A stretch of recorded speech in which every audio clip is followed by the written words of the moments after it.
zoti Kurti do duhej që të kishte dy shtyllat kryesore, zhvillimin ekonomik edhe përmirësimin e raporteve me aleatët ndërkombëtar. Këto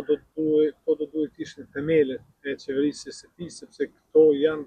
dy segmente kryesore që janë kruciale pra për zhvillimin e Kosovës në këtë kontekst.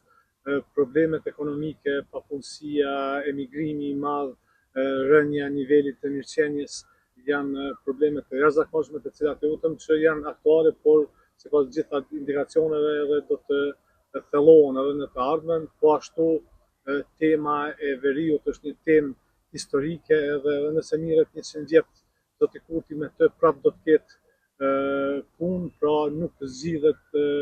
me shpejtësi. Mendoj që nuk është e drejtë që shumicën absolute të resurseve ta drejtoj në atë pikë siç e ka bërë në qeverisjen e kaluar, edhe përkundër faktit se në Kosovë janë trupat e NATO-s që janë garantuese të sigurisë, edhe kjo çështje e militarizimit edhe fokusit në ushtri dhe në investime është një temë e cila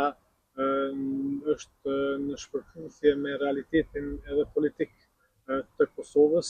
Në fakt, mirë po, kjo është një çështje populliste e cila i sjell vota zotit Kurti, sepse e mobilizon kategorinë emocionale të elektoratit, pra ata qytetarë të cilët kanë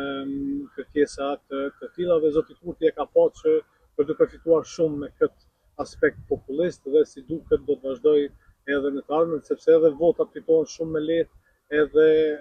populizmi është një ideologji e cila